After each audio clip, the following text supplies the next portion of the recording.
So I'm going to talk a little bit about, and the theme of the day, the macro shaping that goes into this, into the decision making. And the basic, again, partie for what this island was, on the northern side, which is to your left, it's the active zone, and as you go down the island, it gets more and more passive, and that largely has to do with the connectivity. You really have to be dedicated to go to the southern end of the island on foot or on bike, which tends to make it more passive. And then to the east and west, we wanted to run a transect of different habitats, going from woods on the west down to waters on the east. So if you were to put this diagram together, as you see on the right-hand side of the screen, you get quadrants of the park. And that was a way to start to look at how to break that down. And then also a series of learning environments that go along with this, because a park is educational, and you should be able to learn when you're out there. And so the idea of when you attract birds, that you get bird concerts and things like that, so as well as human concerts that are part of the island. And behind all of this is 21st century coastal engineering, as we call it, as opposed to what Meigs was, or Meigs Island, Northerly Island was, with hard edges and sheet metal pilings on it in various conditions, set up a very strict regimen. And again, it's not good for habitat to have that kind of shoreline edge, because we have so much of it, and the fish does nothing for the fish habitats and the nurseries. So really the idea of pushing out the reef did great things for providing shelter for the fish.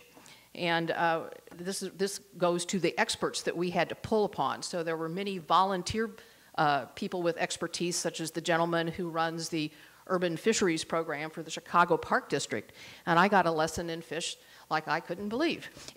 And basically, fish are a lot like plants. And you know, in the spring, your soil starts to warm up and different plants come out at different times and bloom.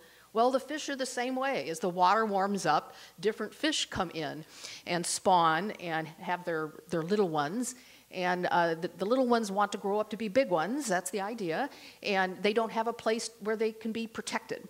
And so the idea is to be able to provide these kind of habitat opportunities so you can have a series of fish and spawn and be protected and provide more diversity within the Great Lakes.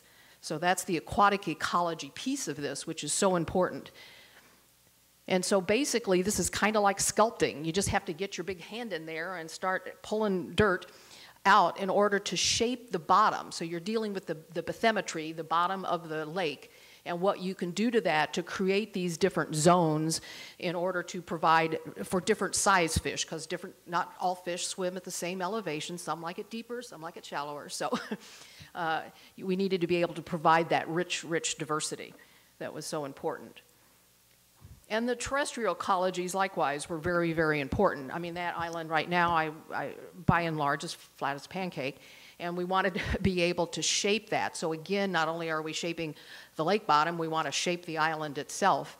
And looking at how successional ecology traditionally works is very important. So the idea of fire going through, and when fire's left, that's where prairie and savannas come in, and that adds another layer of interest and habitat opportunity.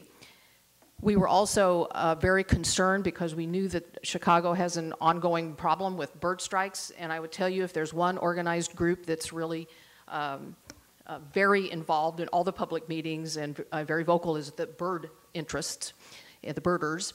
And so they were very interested. And so again, we had a wonderful gentleman from the Field Museum, an ornithologist, who was able to help us understand how to prevent the bird strikes over at McCormick Place by putting habitat kind of in the foreground, so that the birds have a place to go to get food, to get shelter, water, and so we started to cut a section through, so you can see how we go from the highlands down, from the woodlands to the savanna to the prairie and onto the wetland, and finally through the reef, and a little more opportunity on those outer islands for a different type of habitat experience.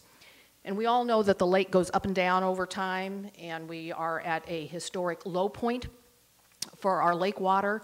So as you look at the reef and that outer edge, we know that water will go up over time and it will go down. So there will be times those islands may be walkable and traversable, and times when they won't be. That's just part of the changing interest that we built into it.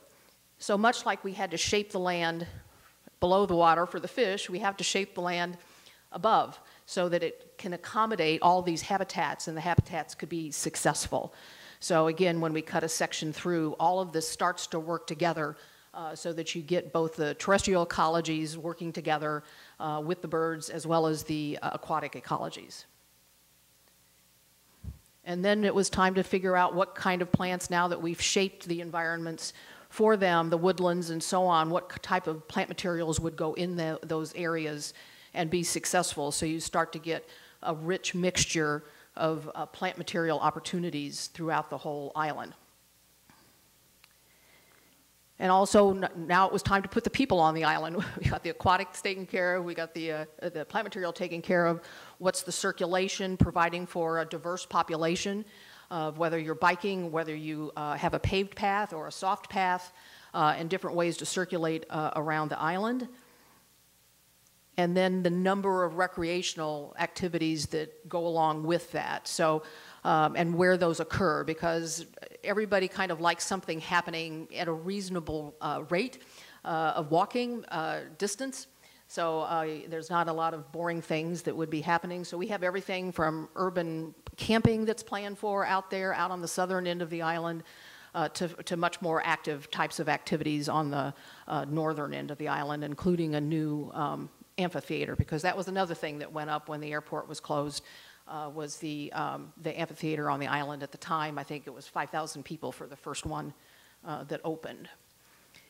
So again, as we look across the island from active to passive and across the seasons, what are the types of activities that we can offer?